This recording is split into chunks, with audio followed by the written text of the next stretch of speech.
In this video, I'm traveling the world to find the best street food on the planet, ranging from chili crab in Singapore to durian in Malaysia and so much more. But we're starting here in Iceland at the most famous hot dog stand on the planet. This is Bæjarins Betsu Pilser. It translates to the best hot dog in town, and they only serve one item, their famous lamb hot dog. They may look simple, but people come from all over the world to try these, and there's always a line. Can I please do one with everything? She's putting some fried onions, then some raw onions, then a little bit of ketchup, then they put the hot dog in, and you finish it off with some sweet mustard and this remoulade sauce. Thank you so much. I want to find someone from Iceland to eat one of these dogs with me. Excuse me. Hello. Are you from Iceland? Yeah. Any chance you like these hot dogs? Yes, definitely. Would you eat one with me? Yeah. Here we say skál before we eat. This is like cheers, skál. Skál.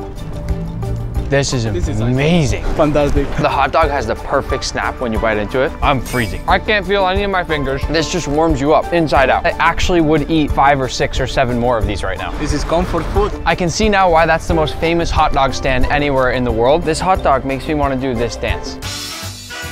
Our next street food stop is Singapore, and here the street food stands are called hawker stalls. The first spot we'll visit is called Hawker Chan. It's the first street food stand to ever win a Michelin star, and it's also the cheapest Michelin starred meal on the planet. This is the dish that won them their star. It's amazing to me how much they're doing in such a small space. There's so much going on in here, it's so hot, but they are cranking out some of the best food anywhere in the world. There are only 3 people back here. It looks like the guy in the back is doing some of the prep. This gentleman up here is chopping up all the chicken, and then she's bagging everything up there and putting on the finishing touches. And I believe she also runs the customers in the line, which wraps all the way around the corner and never seems to stop. It's only 10:42 in the morning. People are eating chicken and rice. We met a subscriber named Lucas, who's from Singapore. Did we come to the right spot? Of course. What's so good about chicken rice here? Here's where the first chicken rice from Singapore came from. And it's so simple, right? It's literally just really well seasoned chicken and rice. I think he's making our dish right now. Thank you so much. It's also classic to get some of these vinegar green chilies, some of this spicy sauce, and then some of this black soy sauce. I know this is going to be packed with all kinds of flavor. In front of us, we've got 3 dishes. Their signature soy sauce chicken with egg noodles, the soy sauce chicken with rice, and finally the meat platter, which has 3 different types of pork on it. They don't overcomplicate things, they just keep it simple and they do it very well. I'm gonna start with the chicken and noodles. Here we go. They're sort of al dente, which is really cool. I thought they were gonna be all soft and mushy, but they have a very nice bite to them. The big moment of truth here though, the chicken. The skin almost has that kind of Peking duck look, and I just wanna show you it from the side, how juicy it is. We dip some of that in that extra soy. It's just stunning. That is a special, special bite. The chicken is fatty, it's so juicy and tender. The flavor on the skin, unbelievable. I can taste why they got their Michelin star, that's for sure. With my rice, I'm gonna pour on some of that spicy sauce. And yes, I am getting better with spice. Am I amazing with it? Not yet. But at least I'm trying. Spicier than I thought it would be. The pork is the same. That guy was the tiniest chef that I've ever met, but the flavors are the exact opposite. They are massive. Nothing better than a cold drink on a hot day. Just listen. Oh, I want to try one thing. We just came out with a brand new line of seasonings for Osmo. I'm holding the Golden Gourmet. It's perfect for chicken. And I truly believe that with our new line of seasonings, which is now, by the way, in Walmart, that everything tastes better with Osmo. So let's see. Does the world's cheapest Michelin star meal actually taste better with Osmo? This is exceptional. This is really good. Mwah! That's me. I'm right there thanks to all of you guys watching. I'm creating the best seasonings that I can possibly create, and this stuff is fantastic. We have blends of Osmo that work with vegetables, chicken, steak, seafood, anything you could ever want. So do yourself a favor and go to your local Walmart or our website and get yourself some Osmo before it's all sold out. It is delicious. Our second restaurant is called Kangi. Here, they serve one of Singapore's most iconic dishes, chili crab. I've wanted to try chili crab for as long as I can remember, so I can't wait. This is Paul. He's from the family that owns the restaurant. Can we go to the kitchen and see how chili crab is made? Yes. This is gonna be fun. All right, that's the mud crab. Wow, look at that thing. This is what the Singaporean chili crab is made from. 4 of my fingers fit over one of his claws. Every crab is getting chopped into 6 parts here, and he's got a lot more crabs to go right over there. This is insane. Look at the flame under the wok. Wow. It sounds and looks just like a jet engine. First, he's poaching it in water, so he's cooked it just a little bit, and then he's putting some oil into his wok, tomato paste and chili. In we go with the crab. Quick wok toss, a little bit of water. One of the keys to the cooking here is how powerful and big their flames are. You could not do something like this at home. The finishing touch in chili crab, they grab some egg and then they pour it in there, and it makes this kind of last minute streaky egg mixture. And then all that's left to do is plate it. He's gonna pour on all that beautiful sauce. That's the chili crab. Wow, look at that. We're gonna watch him make the black pepper crab now. Is that garlic in there? Garlic, onions, and now it's really tossing, get all the flavors of the black pepper out. So this black pepper crab is a little bit more spicy, correct? Yes, it's spicier than the chili. He added some butter, some seasoning. Look at that wok toss, come on. A little bit of more black pepper. And this is a thick black pepper sauce that they make. That's what's gonna have a lot of spice to it too. The glaze is lighter, but it just packs more of a punch on the spice. Almost burns my eyes a little bit. So what you're gonna have here is Singapore cuisine. Street food style, black pepper crab, chili crab. Normally in Singapore, chili crab, it goes with fried buns. This looks like 6-pack abs. Let's taste the sauce first. The egg gives it a really soft and silky texture. The actual sauce is almost like a slightly more spicy sweet and sour sauce without the gooiness and stickiness. Spot on. That's how the flavor is. Sweetness, sourness, you can taste some garlic in it. It's got the perfect balance of everything. It's not too spicy, and I can tell it's not gonna overpower the crab. Now you take a big chunk of egg, sauce, everything. We're building layers of flavor now. Yeah. We're starting to have some fun with it. The most chunky piece is definitely the claw. You're my guest. Oh, thank you. Thank you. Look at this claw. It's very heavy. Juice everywhere. Look how flaky the meat is. It's so interesting because it has that normal sweet crab flavor, but the texture is unlike any crab I've ever had. It splits apart like this in your mouth, which I would not have expected. Look at that. Oh. Everything together, it makes sense, right? The sweetness, the sourness. You get everything. Yes. Look at my hand. Let's take one quick bite of the black pepper crab. You've made me a little nervous now because of how spicy it is. This time, you have the nice claw. No, you're the guest. No, please, I insist. It's not as spicy as I thought it was gonna be. That's sweetness, right? It's a smooth spice. You have the flavor change throughout the whole time you're eating it. I think I like it better than the chili crab. We are now in Bangkok, Thailand. I'm here with my friend Mark. Hi. And we're at the legendary J Phi. If you didn't already know, J Phi is one of the most famous street food chefs on the planet. She's 80 years old. She cooks with ski goggles, and she's got the only Michelin-starred street stall in all of Thailand. J actually means auntie, and then Phi, if you look closely, you can see she has a mole. So it actually translates directly to auntie mole. What is going on here? She gets a lot of people coming, and a lot of people get really close to the fire and want to take photos. She actually had to make this whole barricade so people don't get too close. She truly is a hero of Thai street food, and she cooks everything over charcoal. And when she lights that charcoal, she actually has this blower, like a leaf blower. So it blows air and just fans that flame, and then sparks come out, and that's why she wears the goggles. The iconic dish here is the crab omelet. Let's order. This is gonna be our omelet. Oh, here it goes in. Look at that. And she's a master of controlling the fire, because if the flame was too hot, it would burn, but if it's not hot enough, it would just absorb that oil. Now she's gonna form it into a roll and then seal it with more egg. In that entire omelet, there's only 2 eggs. What? It's overwhelmed by the amount of crab that she uses. I've gotten to work in multiple professional kitchens. This might be the hottest I've ever been. I can't believe she's 80 years old. Look at what she's doing. I know a bunch of 18-year-olds who can't even handle this kind of thing. Like, whoa, fireworks. I got too excited and we ordered multiple foods here. So this is tom yum soup now. Look at that, she just throws in ingredients. She just knows everything by heart. Little lime juice in there, just some fresh basil on the top to finish it off, and it's done. I could sit here all day and watch this. Drunken noodles, here it is. Look at the size of those shrimp. These noodles are really hard to cook because if you don't have the right heat on them, they'll stick together. This is another dish we ordered, shrimp fried with coconut shoots. We just aren't stopping. We're getting everything. She's done, that was it? That's done. She's so fast, she's just cranking them out. That was one of the coolest things I've ever seen. Are you ready for that cross section? So one of the best ways to eat it is burrito style. Wow. The sweetness of the crab and the crispiness of the egg. It's like the egg is just holding the crab together. It's almost like a fried dough. This is actually a sweet sauce. It kind of balances the savoriness of it. That harmony of flavor with that sauce. This is seriously crazy good. From that bite, I understand why people line up here at 5 a.m. This is a work of art. I'm dying to try this one. Coconut shoots stir-fried with shrimp and with fresh chilies. Cool. Doesn't taste at all like coconut. So unique. The glaze on there that she made. I want to show one of these shrimp. That's not a shrimp. That's a lobster. J Phi, I love you. We can't do it without a noodle. Look at that wok hei on there, the char. Oh man. Tastes sort of like a luxury noodle. It's a level above most street food that I've ever experienced. She's breaking the stereotypes of what most people think street food is. Let's chase it down with the tom yum. Oh, ooh. That is fantastic. Oh, it's got a kick to it a little bit though. I need a big breath of eucalyptus and lemongrass to wake me up. Oh, that's good. You are truly initiated into Thailand. I'm in Vietnam now. You gotta be careful crossing the street or you'll get hit. like I almost just did, and we're gonna eat some street food. This restaurant is called Gumya Soima Susu, and they have something called Waterfall Chicken. It's something that you'll probably never see anywhere else in your entire life. This is the machine that they cook the waterfall chicken in. Once he turns it on, hot oil is gonna fall from above. I just put in my order, so he's gonna start with some pre-cooked chicken. Now he's gonna turn on the hot oil.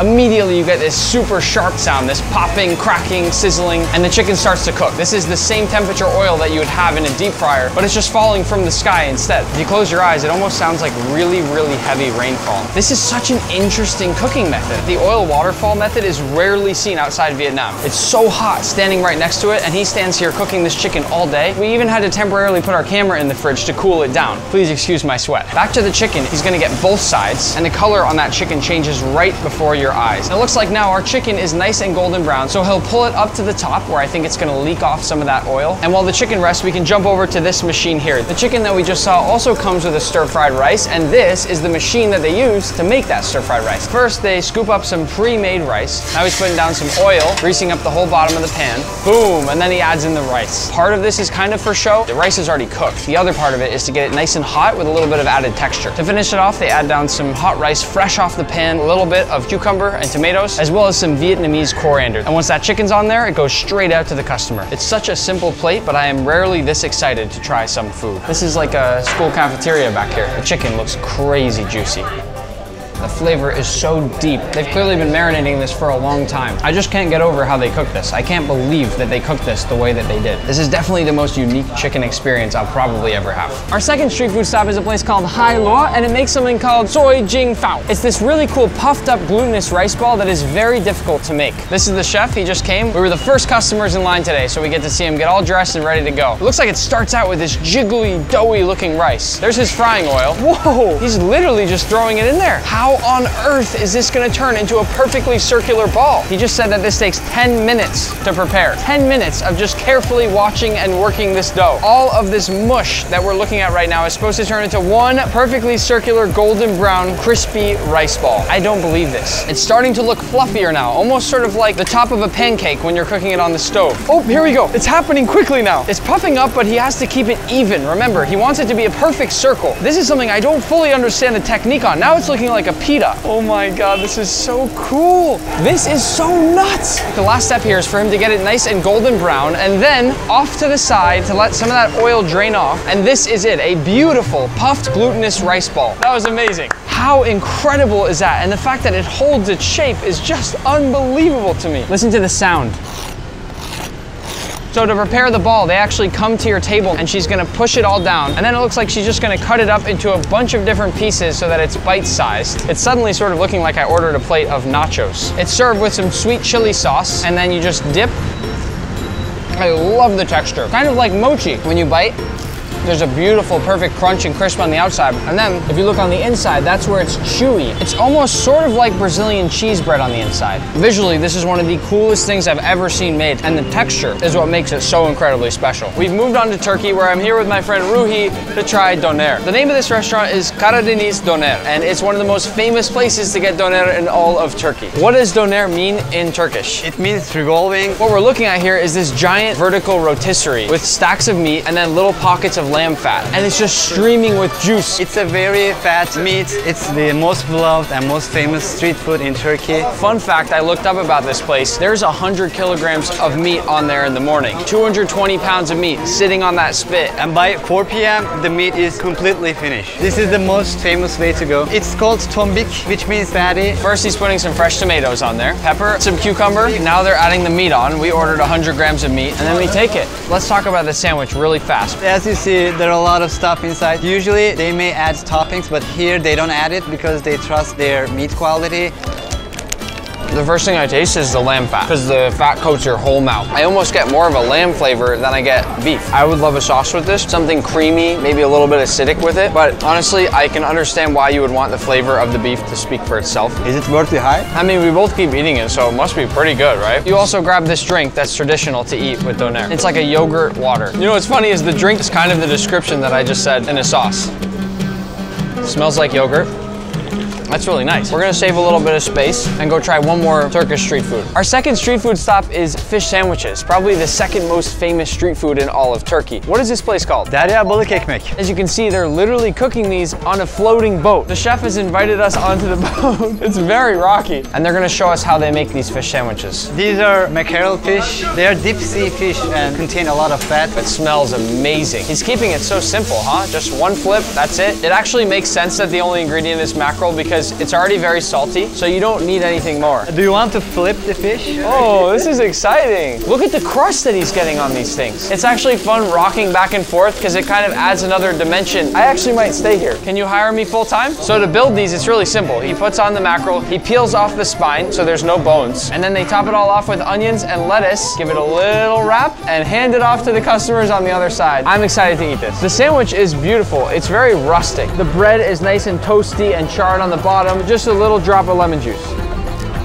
I love this. It's prepared really, really well. And the vibes are awesome. Do you want to know how many of these they sell a day? 800. You were right. They sell around 700 or 800. I'm now in Malaysia where I flew all the way here just to try durian, the king of all fruit in Southeast Asia. And they sell it all across the country at street stands everywhere. You look left, you look right, there's durian. This fruit is illegal in most hotels and public transportation because of the smell, which is sort of like onions and hot garbage. It smells terrible. This is my friend Sam. He's from Malaysia and he knows lots and lots about durian, so he's gonna help us learn all about the fruit. Are these all different types? Yeah, they are all different. It's like cheese. You have blue cheese, you have mozzarella. So the same goes to durian. So they all taste kind of different. They're all very different. This is called XO. XO. It hurts to hold. Look at my hands. Those are all just spikes from holding it for about 10 seconds. It's not that bad. So what's a red prawn durian? The flesh is more red in color. Musang King is the most famous durian. Even I have heard a lot about the Musang King. This one looks like the most expensive. A lot of people like this because they taste sweeter. Oh, it smells so bad. Should we get one of all of them? He's slicing off the stem. It's really satisfying watching him open it. He's making it look really easy, but it's sort of a confusing fruit to learn how to cut. I've eaten durians all my life. I can't do what he does. Oh my God, it smells so bad. Why are we putting on gloves? So the smell doesn't stay on your finger. What? Are you excited? No. I am. And I'm excited to see that you're not excited. We're starting with XO, which is the most mild, kind of light in color durian. This is the entry-level durian. After you. How do I do it? Oh, you're smart. Cheers. That is horrible. That is so good. It's disgusting. I don't even want to swallow it. If I hold it in my mouth and really try to think about it, I kind of taste a little bit of a candy-like taste. Then you start to like it. Nope. If I eat it with my nose shut, it's not as bad. Interesting. I just got a sort of a burst of jackfruit, like a juicy fruit gum. Okay, I actually just had a good bite of it. I kind of like it. Right. Finally. The smelly stinkiness kind of went away, and now it almost tastes like this sort of really soft, milky, creamy, custardy. Yeah, exactly. I don't even smell it anymore. Malaysia, we did it. The second one is red prawn. This will taste a little bit sweet. I like this one a lot better, actually. Because this is a sweet one. Sweet, delicious. I will say, my mouth is itchy just a little bit, so I'm probably slightly allergic. 4 pieces will not kill you, I guess. Are you a doctor? Number 3 is the blackthorn. This one is the most expensive, but not the strongest in flavor. Yes. What an interesting, crazy looking fruit. It's got that thin layer of skin on the outside, and when you peel that back, it's just basically a layer of custard, of frosting. I don't like this one. I'm getting hot garbage again. I think you're going a little bit backward for me. Be patient. Wait a second. Fruity, I get fruity now. Can we move on to the king of all durian, the Musang King? I don't even mind the smell anymore, I guess. Yeah, that's the way. This one is so yellow, like the outside of a banana. This one I don't like as much. I don't like the Musang King, but I like durian. I want to go to my next street food stop. I'm now in South Korea with my friend Suho. He's the lead singer of one of the biggest K-pop groups in all of Korea. And together, we're gonna be trying the viral Korean corn dog. If you've never seen what those look like, they have a really big cheese pull. Crispy on the outside, juicy and tender on the inside. They have a very simple setup. Some prepped hot dogs with the cheese on the end of the hot dog. We've got some dough right here that they dip it in. And then Sweet potato and regular potato, yeah. And then breadcrumbs? Yeah, breadcrumbs. First step, he's rolling up the hot dog in the dough, coating it in sweet potato, Into the breadcrumbs. and then right into the oil for frying. That's fast. Wow, look at that. He's shaking off all the excess oil and it's finished. What's he doing now? He rolls on the sugar, Why sugar? because it's good. You can add ketchup and mustard, or sweet chili. On the sugar. Yeah, just do it. Okay. I will show you first. Mustard, little ketchup, kind of a lot of ketchup. And if you like spicy, sweet chili. You like spicy? Yeah, because I'm Korean. I'm gonna go ketchup, then some mustard, and because tonight I'm Korean, sweet chili. Whose looks better, mine or yours? Mine. How long can I go? Oh! I didn't get any hot dog yet because there's only been cheese so far. Can I go like this? I don't think so. What if I just tried? See, I got a little bit of the dog. This is a lot better than I thought it would be. It's got so many different textures. How's the sugar? You really worried about the sugar? I don't really taste the sugar. Most of Korean like danjan, sweet and salty. This little shack right here is our second stop. What is this? Tteokbokki, spicy rice cake. This is the most traditional Korean street food. Are you good with spicy food? Yes. Are you sure? No. It's almost 11 p.m. Yeah. There's a line. Yeah, this is normal. It opens 24 hours. All day, all night. All day, all night. This is what I love about street food. There's so many people here. It's 11 p.m., but there's a crowd. This is the rice cakes? Yeah. It looks like pasta. What is that? What's she putting in there? Sugar. Are you serious? Yeah. And then what is that over there? Blood pork sausage. One of my favorite food. This? Yeah. Really? Yeah. Oh, we pick it ourselves? Yeah, yeah. This is like a buffet. I love Yeah, this. right. Okay. Is this French toast? What is this? Fried bread. She makes it a little bit crispy again. Is she gonna put it in there? Yeah, put it there and What? mix. She's cutting it into bite-sized chunks. And now the rice cake. Yeah. A little extra sauce on the top. What is this? It's a fish cake soup. Oh, and blood pork sausage. Why did you order the Trust sausage? me, trust me. So this right here is the most popular street food snack in Korea. Yeah. The spicy rice cake. The texture on these is just so good. Yeah. I could see why you would want to sit hunched over a warm bowl and just eat it all night long. Just the right amount of spice. Not right? that spicy at all. What is this? Special food for you. If you don't try this, you can't say I tried Korean food. I don't often get scared to try stuff, but I'm not excited to try that. I don't like that at all. It tastes like hard meat flavored Jello. You can have it like this with the sauce. Did not change it. It just tastes the same, but with the sauce. Cheers. First time I've done a cheers with fish cake soup. There's just one more street food I couldn't visit Korea without trying, and that is the Dalona Candy from Squid Game. I also brought along my friend Doobie to compete against me in this challenge. Believe it or not, this is the exact store they use for making all the Dalgona candy in the Netflix show Squid Game. It's a legendary spot. So the way we do this, Nick, is we sit down and choose which shape we want our dalgona to be. I think we should go for an umbrella so that we have equal chances. The way this is made is really simple. He starts with some sugar and melts it over this really small butane stove. And then he takes his chopstick, dips it into the baking soda, and just a little bit is enough to make it puff up into this beautiful dalgona. Oh wow, the way he threw it on the counter is crazy. Now he presses the mold onto the top of it and then pushes in whatever cookie cutter shape you choose. That is beautiful, but also supposedly the hardest shape, right? Yeah, it is. Whoever finishes faster wins. If yours breaks, you're disqualified. And also no licking. 3, 2, 1, go. This is so intense. Oh my gosh. Can you stop talking? It's actually getting in my way.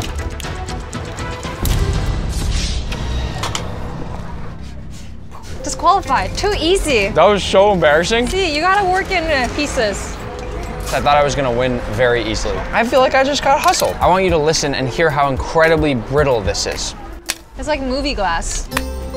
You get a, what do you call it? One of those trophies for participating. We've now taken a quick trip south of the border to visit Birrialandia, a famous taco truck serving birria tacos from Tijuana, Mexico. I've also brought along my friend Kuj to help me eat. We're gonna take a quick peek inside to see how the kitchen runs, and then we'll eat tacos.